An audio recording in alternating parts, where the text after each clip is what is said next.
Olá pessoal, estamos de volta então para a última parte da nossa aula de licitações. Vamos então acelerando o ritmo, item 12, Sistema de Registro de Preços. O artigo 15, inciso 2 da Lei de Licitações, estabelece que as compras, sempre que possível, devem ser processadas através do Sistema de Registro de Preços. Cada ente federado vai estabelecer, por regulamento próprio, como é que vai funcionar o seu sistema. No âmbito federal, o tema é regulamentado pelo Decreto 7.892 de 2013, que inclusive amplia o sistema de registro de preços para a contratação de serviços. Então, não apenas para compra de bens, mas no âmbito federal também para a contratação de serviços. Para que serve? Ele serve para facilitar contratações futuras e vai dispensar novos procedimentos de licitação a cada compra. O artigo 15, parágrafo 3º, inciso 3, inclusive, destaca que a ata é válida por um ano e a administração não é obrigada a utilizá-la em todas as contratações. Então é mais ou menos o seguinte: vamos supor que há necessidade de comprar vários bens, mas a administração não sabe ainda quanto vai precisar ou a cada quanto tempo. Então, para evitar, mas ela sabe que vai precisar de fazer futuras contratações. Então, para evitar que haja licitação a cada compra, ela realiza uma só licitação que vai registrar no sistema de registro de preços, na ata, os fornecedores, os bens, né, o valor, enfim, de acordo com o que foi resultado da licitação, e aí ela pode se utilizar para cada compra desse sistema, sem que precise realizar novas licitações. Então, é um procedimento muito interessante para facilitar compras reiteradas, frequentes, futuras, quando se sabe que elas serão necessárias.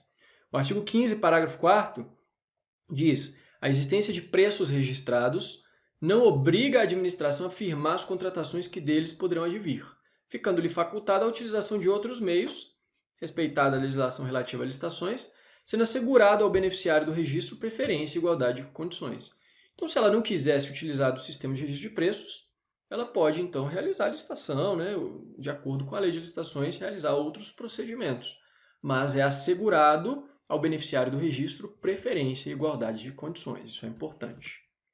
O artigo 3º do decreto ele vai falar: o sistema de registro de preços pode ser adotado nas seguintes hipóteses. 1. Quando pelas características do bem ou serviço houver necessidade de contratações frequentes. 2. Quando for conveniente a aquisição com previsão de entregas parceladas ou contratação de serviços remunerados por unidade de medida ou em regime de tarefa. 3. Quando for conveniente a aquisição de bens ou contratação de serviços para atendimento a mais de um órgão ou a programas de governo.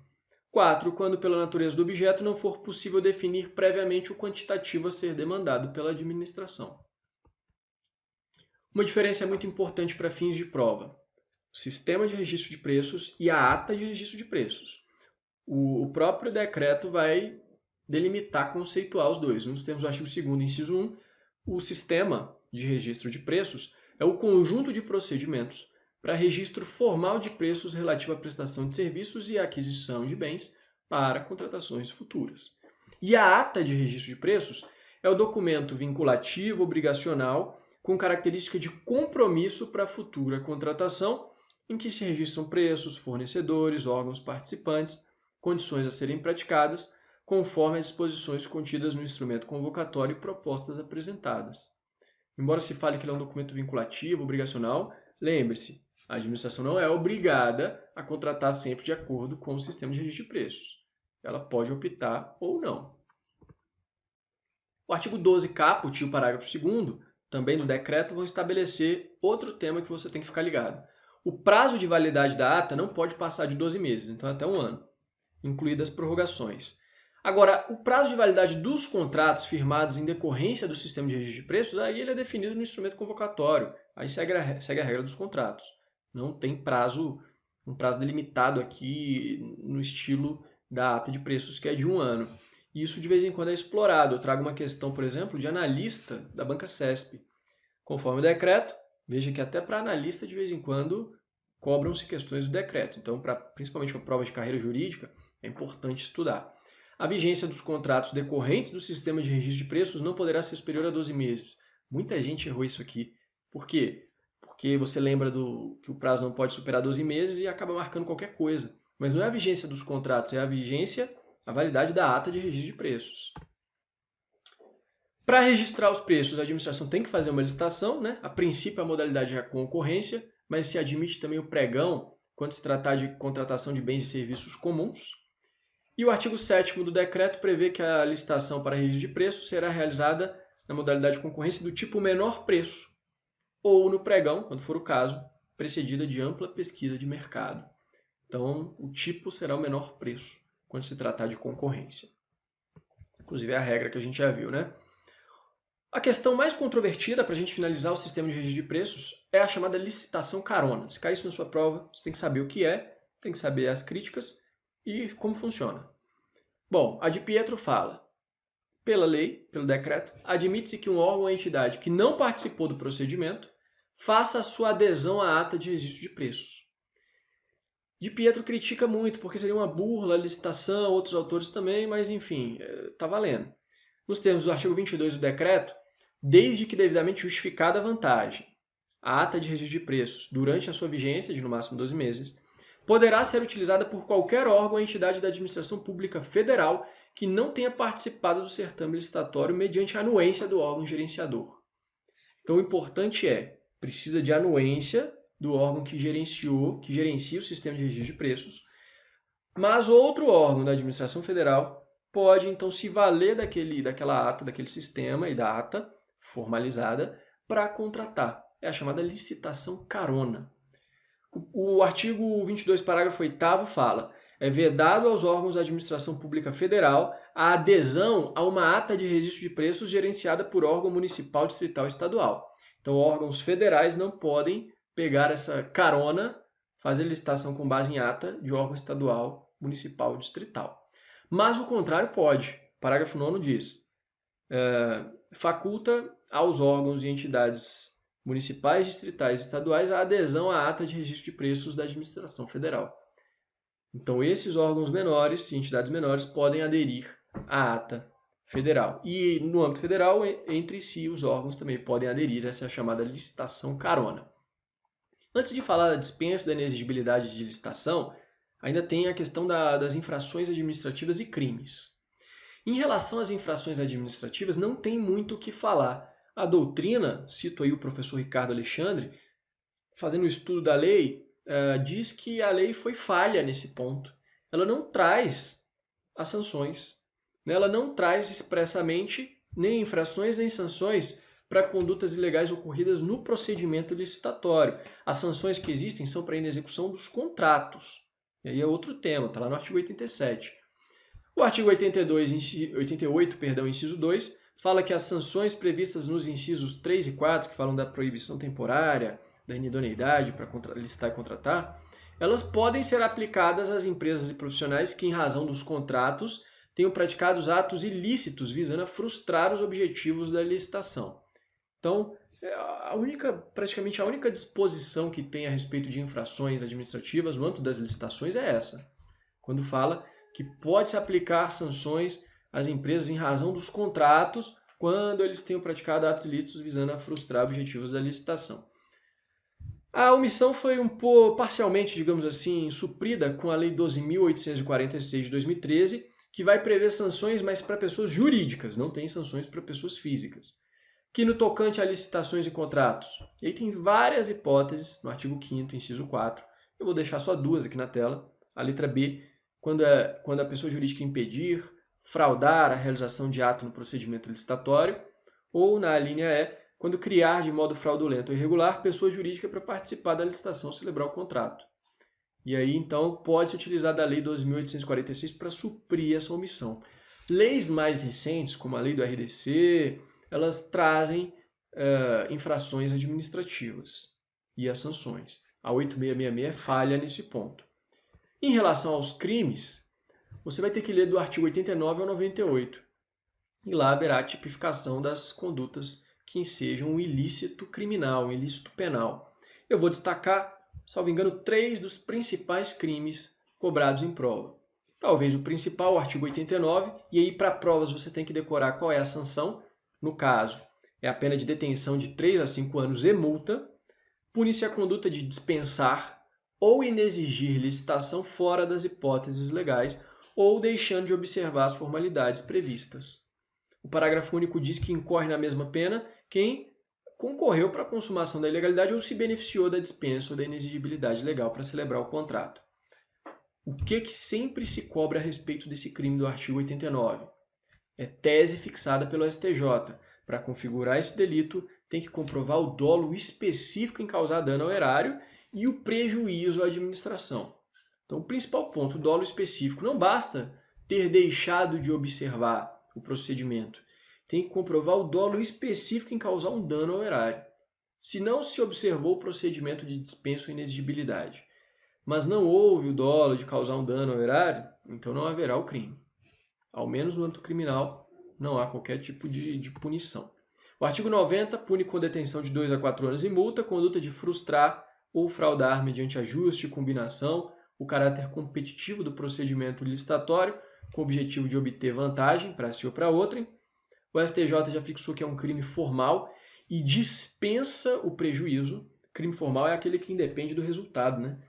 Crime de resultado cortado, algo assim, né? Nesse caso, não precisa do dano ao erário, porque se o crime é formal, independe do resultado. Basta ter frustrado ou fraudado o caráter competitivo do procedimento licitatório. Tese também fixada pelo STJ, relativamente recente. Outras teses também em relação ao crime do artigo 90. É comum, não se exige nenhuma característica especial do sujeito ativo, pode ser praticado por qualquer um que participa do certame, e o termo inicial para contar o prazo prescricional é a data em que o contrato administrativo é assinado. Então, cuidado, não é a data lá da prática do ato fraudulento, mas sim da assinatura do contrato. Também tese fixada. Ainda sobre a questão dos crimes, o STJ súmula 599, que o princípio da insignificância é inaplicável a crimes contra a administração pública. Então, qualquer desses crimes aí dos artigos 89 a 98, que eu peço que você dê uma olhada rápida, eles não admitem insignificância. Chegamos no ponto principal. O ponto que é mais cobrado, eu deixei para o final, de licitações em provas, que é a dispensa e a inexigibilidade. Então preste bastante atenção. Agora, embora seja o mais cobrado, é o mais fácil. Muito provavelmente você já sabe, mas é bom para a gente revisar e deixar o seu material bem completo. A gente viu na Constituição, artigo 37, inciso 21, que a regra é a licitação, mas o próprio dispositivo constitucional diz que, ressalvados os casos especificados na legislação, então a lei pode prever exceções. Essas exceções, elas decorrem de uma constatação de que, primeiro, é impossível realizar licitação em determinados casos. Então é impossível, não tem como licitar. Por quê? Porque só tem um bem, é o bem único, só tem ele, então não tem como licitar, só tem ele, como é que vai ter competitividade? Ou então só tem um fornecedor de bens, fornecedor exclusivo, também não tem jeito. Então há casos em que é impossível, e há casos em que é até possível, mas em razão de algumas circunstâncias, permite-se que o administrador dispense ou não. Ele que vai decidir se é o caso de dispensar ou não a licitação.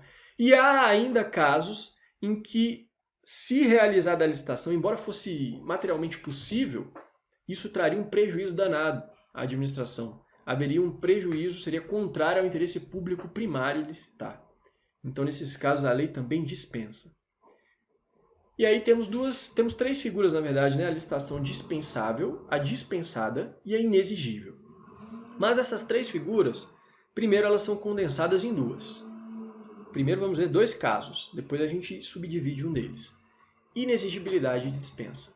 A inexigibilidade é quando não há viabilidade de competição. É inviável a competição. Como eu falei, só tem um bem ou só uma pessoa que atenda às necessidades da administração.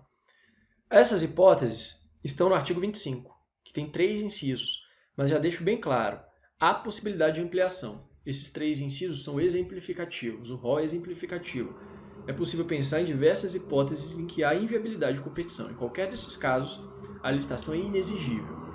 E a dispensa? A dispensa é quando tem possibilidade de competição. Dá para competir, dá para ter mais de um.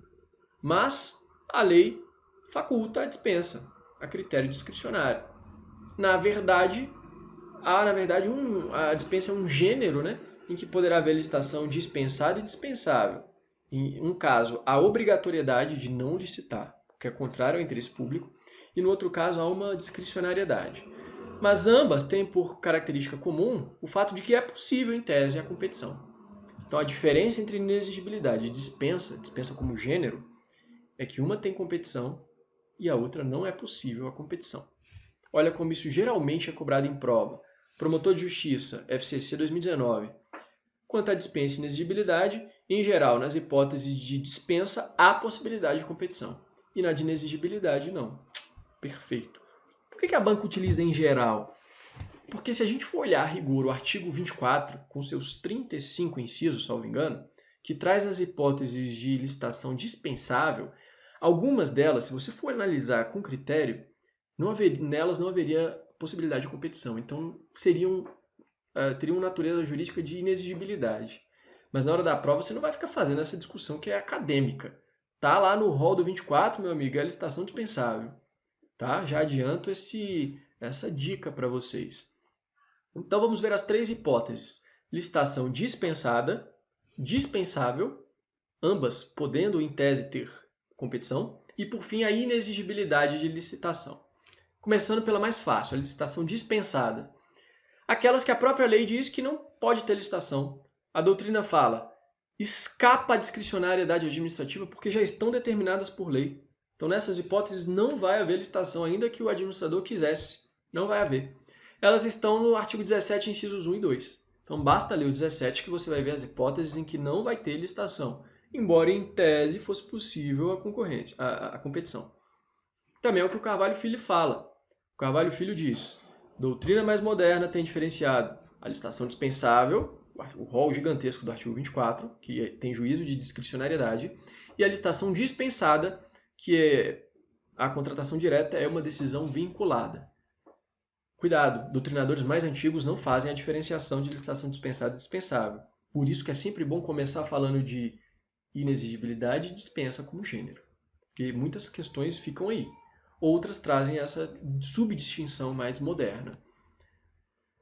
Essa contratação necessariamente direta, a licitação dispensada, é voltada para institutos diferentes, como dação em pagamento, doação, permuta, investidura, concessão de direito real de uso, locação, permissão de uso. E, segundo a doutrina, há uma característica comum. Em regra, já se tem um destinatário certo. Veja que isso que eu coloco aqui na tela até pode confundir, Diz a impossibilidade de se obter procedimento competitivo. Na verdade, não é nem que é impossível, mas no caso concreto já há um destinatário certo, geralmente órgãos da própria administração pública. Então não tem interesse público em que haja uma licitação. E essas hipóteses são taxativas. São taxativas, é o que diz o Ricardo Alexandre, o que diz a doutrina em geral. Quais são essas hipóteses? Bom, olha só, artigo 17, alienação de bens da administração, tem que ter avaliação, interesse público justificado.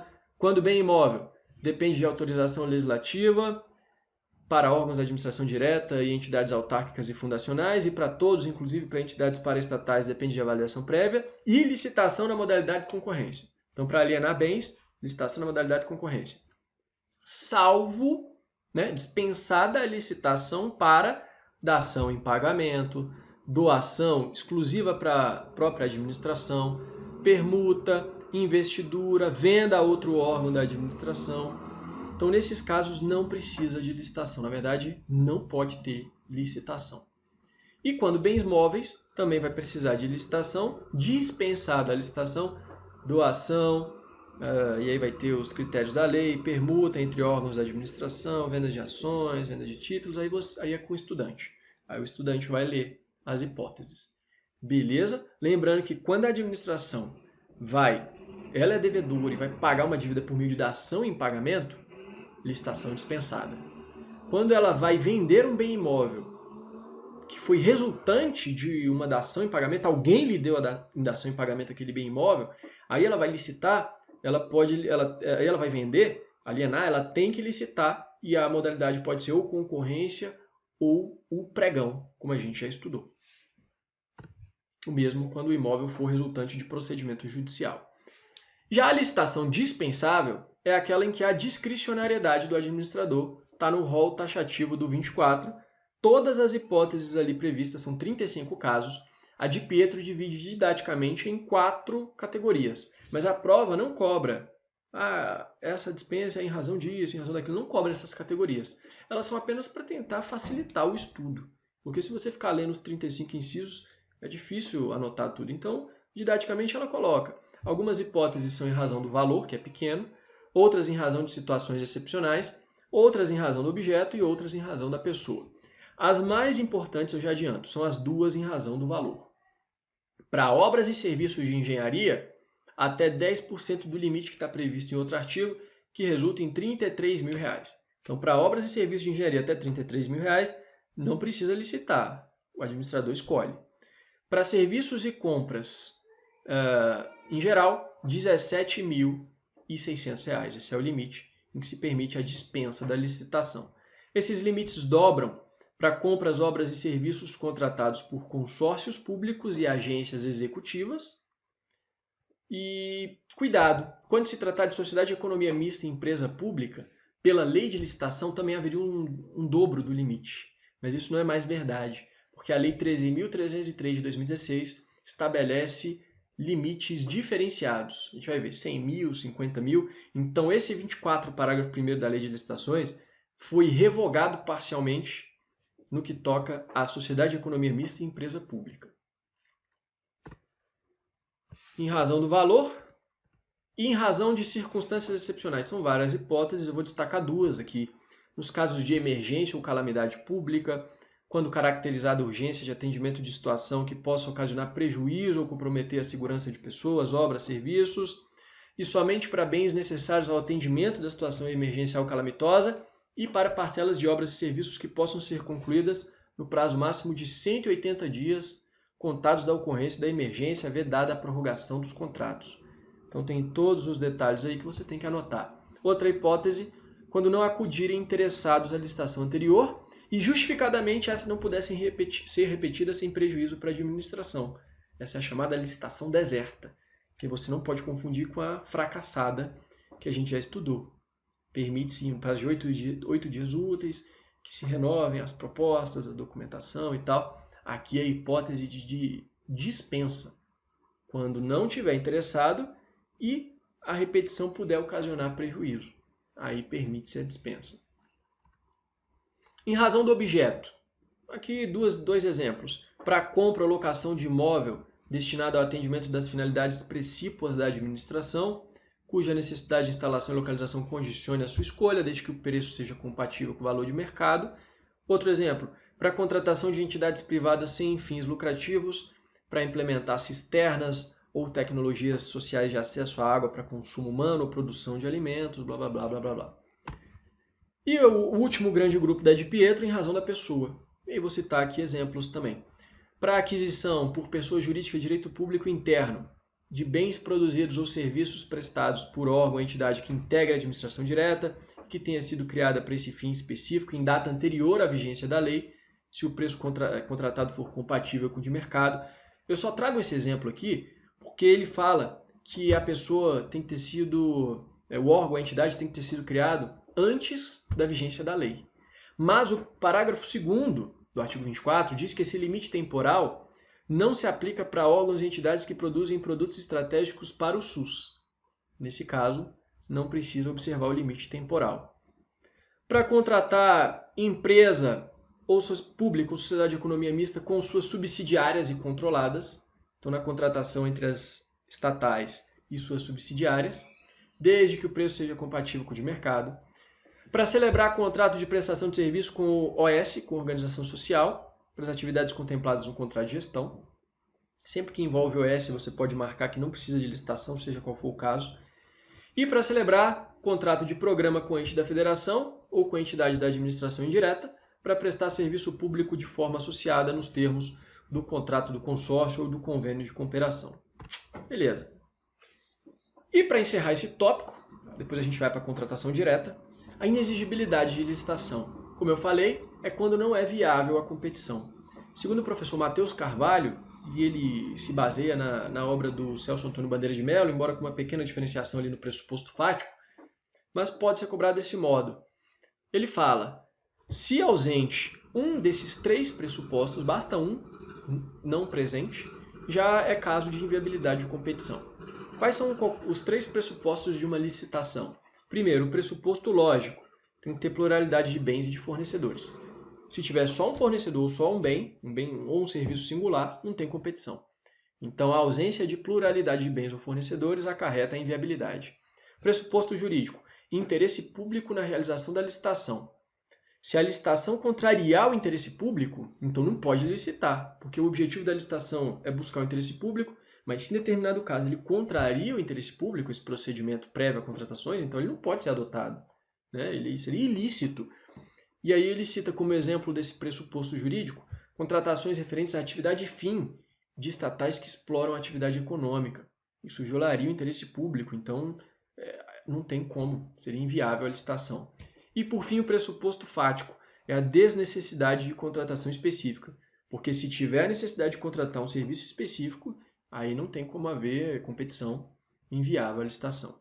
Então, ausente qualquer um desses três pressupostos, cabe a inexigibilidade de licitação. Nos termos do artigo 25, é inexigível a licitação quando houver inviabilidade de competição e, em especial, então um rol exemplificativo, são 3 incisos. 1. Para adquirir materiais, equipamentos ou gêneros que só possam ser fornecidos por produtor, empresa ou representante comercial exclusivo. Então só pode ser fornecido por alguém que é exclusivo, não tem competição. Vedada a preferência de marca, blá blá blá, depois você lê aí os detalhes do inciso 1. Inciso 2. Para contratar serviço técnico enumerado no artigo 13, que tenha natureza singular, com profissionais ou empresas de notória especialização. Então, se é um serviço que se encaixa no artigo 13, é de natureza singular e vai ser contratado com um profissional de notória especialização, então não tem competição, tem que ser ele. Vedada a inexigibilidade para serviço de publicidade e divulgação. Isso cai muito em prova. Cuidado, essa inexigibilidade não alcança serviço de publicidade e divulgação. Quais são os serviços técnicos singulares? São os que dependem de habilitação específica, aqueles relativos a estudos técnicos, planejamentos e projetos básicos e executivos, pareceres, perícias, avaliações em geral, consultoria técnica, gerenciamento de obra, patrocínio ou defesa de causa judicial ou administrativa, treinamento e aperfeiçoamento de pessoal e o que mais cai, restauração de obra de arte e bens de valor histórico. Veja que tem um inciso aí, o inciso 5, que fala de defesa de causas judiciais e administrativas. Então, para a contratação de advogado, seria cabível a inexigibilidade de licitação? Isso é muito polêmico na doutrina. É bastante polêmico. O Carvalho Filho diz que pode contratar diretamente serviços advocatícios, já que a confiança da administração no profissional pressupõe inviabilidade de competição. E o STJ e o STF concordam com isso. O STJ fixou tese de jurisprudência: a contratação de advogado pela administração pública mediante procedimento de inexigibilidade de licitação deve ser devidamente justificada, com a demonstração de que o serviço tem natureza singular e com a indicação dos motivos pelos quais se entende que o profissional detém notória especialização. Então, se encaixa perfeitamente ali no 25.2. E o STF também, pelo menos a primeira turma, já estabeleceu requisitos para a contratação direta de escritório de advocacia sem licitação. Tem que ter um procedimento formal, notória especialização profissional, natureza singular do serviço, demonstração da inadequação da prestação do serviço pelos próprios integrantes do poder público, pelos advogados públicos, e cobrança de preço compatível com o de mercado.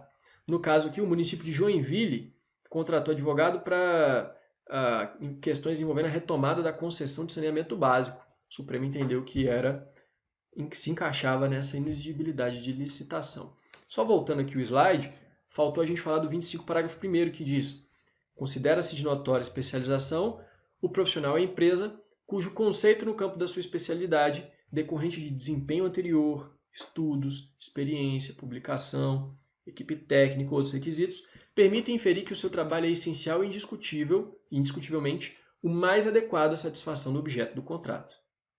É assim que se anota a notória especialização. E, por fim, o terceiro inciso: para contratar profissional de setor artístico, seja diretamente ou por meio de um empresário exclusivo, desde que consagrado pela crítica especializada da opinião pública. Então vai contratar lá o show do Roberto Carlos, o cantor. Existem outros intérpretes da música dele, mas Roberto Carlos só tem um. Então não tem como fazer competição. Vai concorrer ele com ele mesmo? Não tem como. Então, nesse caso, desde que ele seja consagrado pela crítica especializada da opinião pública, inexigível a licitação. O parágrafo 2º do artigo 25 diz que, em qualquer caso, seja inexigibilidade ou dispensa, Se for comprovado um superfaturamento, que é muito comum aí no dia a dia, né? Ainda mais aqui no Brasil, municípios pequenos, então, respondem solidariamente pelo dano, tanto o fornecedor ou prestador de serviço, como o agente público, sem prejuízo de outras sanções. Antes de falar do sistema de contratação direta, do procedimento de contratação direta, é importante falar do credenciamento. Lembra que eu falei que o rol do 25 é exemplificativo porque hipóteses de inexigibilidade, ou melhor, de inviabilidade de competição existem aos montes? Uma delas deu origem ao que se chama de credenciamento. O credenciamento é quando a administração convoca todo mundo que é interessado, não há um limite, então ela quer contratar um número indefinido, então convoca todos os interessados para prestar o serviço ou para fornecer um bem, para que eles sejam credenciados junto ao órgão. E aí, quando convocados, possam então realizar o serviço ou fornecer o bem. Nesse caso, não há viabilidade de competição. Por quê? Porque há necessidade de contratar todos os interessados. Então não tem competição, ela vai contratar todo mundo. Por isso a licitação é inexigível. Por que esse tema é importante? Porque teve um julgado recente do STJ sobre ele, informativo 662 de dezembro de 2019. E isso é tema de prova. Olha o que disse o STJ. O credenciamento, a hipótese de inexigibilidade de licitação, que não está prevista no rol do 25, é amplamente reconhecido pela doutrina e pelo TCU, torna inviável a competição porque os credenciados não disputam preços, porque uma vez selecionados a administração se compromete a contratar todos que atendam aos requisitos de pré-qualificação, e o TCU diz quais são os requisitos. Contratação de todos que tiverem interesse e que satisfaçam as condições, não podendo haver exclusão, senão haveria uma competição, né?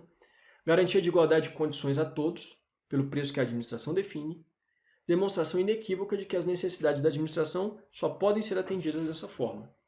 E a tese fixada pelo STJ, que pode cair na prova, além dos requisitos, pode cair a tese, o estabelecimento de critérios de classificação para a escolha de licitantes em credenciamento é ilegal. Está em negrito aí no final. Estabelecimento de critérios de classificação para a escolha de licitantes em credenciamento é ilegal, porque não vai ter classificação, né?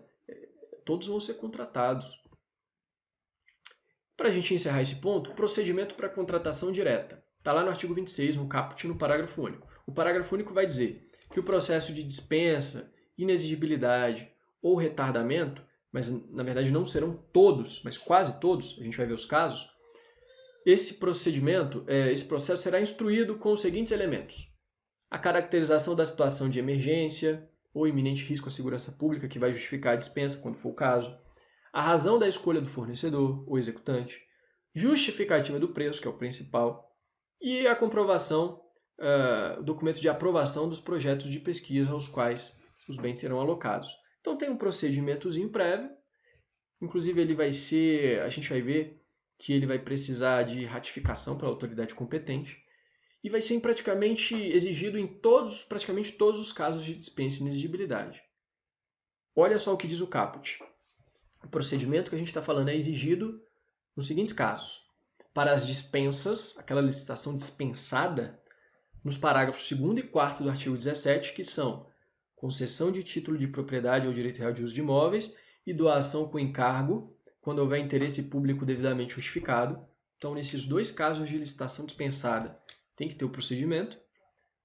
Segundo, ali a linha B, em 33 dos 35 casos da licitação dispensável do rol do 24, só não vai ser necessário esse procedimento nos dois primeiros casos, que são justamente aqueles em razão do valor, lembra, até R$ 33.000, até R$ 17.600, e em todas as hipóteses de inexigibilidade. Esses são os casos em que se exige esse processo prévio para a contratação direta. Todas essas hipóteses têm que ser necessariamente justificadas, têm que ser comunicadas em 3 dias à autoridade superior, para que ela ratifique e publique na imprensa oficial, no prazo de 5 dias, como condição para a eficácia dos atos. Está no caput do 26, anota isso aí. E o STJ tem tese firmada no seguinte sentido. A contratação direta, quando não caracterizada a hipótese de dispensa ou inexigibilidade, gera lesão ao erário e dano in re ipsa, na medida em que o poder público perde a oportunidade de contratar. Então anote essa tese. E para a gente encerrar a nossa aula de licitações, rapidamente, a Lei 13.303, o que ela traz de diferente para a licitação no caso das empresas estatais? O Ricardo Alexandre fala, olha, a Lei 13.303 basicamente repetiu o RDC. Essa é uma dica boa para a prova. Se você está com alguma dúvida, tenta lembrar do que você estuda no RDC. E aí vai ser basicamente a mesma coisa para a Lei 13.303. E ele fala, da mesma forma que o RDC, o procedimento licitatório para as estatais permite o orçamento sigiloso, que a gente estudou, a habilitação posterior ao julgamento, a inversão de fases, a fase recursal única, que a gente estudou, modo de disputa aberto, fechado, combinado, a gente não viu isso, porque ia ficar muito grande, mas depois você vai dar uma lida na lei, é o mesmo do RDC. Critério de julgamento do maior retorno econômico, a gente falou dele. Regime de contratação integrada. Então é basicamente um repeteco da lei do RDC. Quais seriam as novidades? Basicamente, um novo critério de julgamento, que é o de melhor destinação dos bens alienados, e o regime de contratação semidireta para obras e serviços de engenharia. No RDC tem a contratação direta, aqui tem a semidireta. Então seriam basicamente essas duas novidades. O principal que eu quero que você anote é que antes da Lei 13.303, a doutrina já fazia uma diferenciação. Ela falava, olha, se for estatal que presta serviço público, beleza. Agora, se for estatal que exerce atividade econômica em sentido estrito, essas só tem que licitar quanto ao objeto meio. Em se tratando de atividade fim, não tem que licitar. Olha o exemplo trazido pelo professor Ricardo Alexandre. Banco do Brasil, que é uma sociedade de economia mista, que desempenha atividade econômica. Se o Banco do Brasil quiser adquirir computadores, que é objeto meio, ele vai ter que licitar. Agora, se for para ofertar produtos, atividade fim, como empréstimo, aluguel de cofres e seguros, nesse caso não tem que ter licitação, tem que se sujeitar à regra de mercado, senão inviabilizaria a atividade dessa sociedade de economia mista. Então esse é um caso em que não tem como licitar. A rigor seria até aquela licitação dispensada, né? Aquela em que é vinculativo o ato de não licitar. A rigor seria isso. Agora vamos ver como é que isso é enquadrado pela doutrina nos termos da Lei 13.303. Vai estar lá no artigo 28, parágrafo 3º. Vai dizer que estão dispensadas, e aqui a hipótese de licitação dispensada, aquela que é ato vinculado não licitar, né? Realizar o procedimento de contratação direta. Nas seguintes situações, parágrafo 3º, comercialização, prestação e execução de forma direta pelas empresas de produtos, serviços ou obras especificamente relacionados com o objeto social, que é a atividade fim. Então a lei encampou essa lição doutrinária. E 2, nos casos em que a escolha do parceiro esteja associada às suas características particulares, vinculada à oportunidade de negócio. Essa oportunidade de negócio é definida no parágrafo 4º. A formação, extinção de parcerias, outras formas associativas, aquisição e alienação de participação em sociedades e operações realizadas no âmbito do mercado de capitais. Então é bem lá para o âmbito do direito empresarial. Além dessa hipótese de licitação dispensada em relação à atividade fim, né, o objeto ali social, é importante que você saiba os dois principais casos de licitação dispensável que se dão em razão do valor. Porque os demais casos são praticamente uma cópia da 8666. A doutrina fala, a Lei 13.303 pegou o rol dos 35 incisos lá do 24 da 8666, reduziu um pouquinho e jogou aqui. Então é basicamente a mesma coisa. A diferença mesmo, além da redução do rol, são os casos de licitação dispensável em razão do valor. Lá a gente viu 33.000 e 17.600. Aqui, para obras e serviços de engenharia, até 100.000. Desde que não se refiram a parcelas de uma mesma obra, ou obras e serviços da mesma natureza, blá blá blá. E para outros serviços e compras, ao invés de 17.600, aqui é até 50.000. E também para alienações. Só que tem mais um detalhe para a gente encerrar. Esses valores são gerais, genéricos, mas eles podem ser alterados para refletir variação de custos por deliberação do Conselho de Administração da estatal. E aí, cada estatal pode ter valor diferenciado, desde que admitido pelo seu Conselho de Administração. Está lá no 29, parágrafo 3º. Meus amigos, com isso a gente encerra as aulas de licitações. Um grande abraço, até a próxima.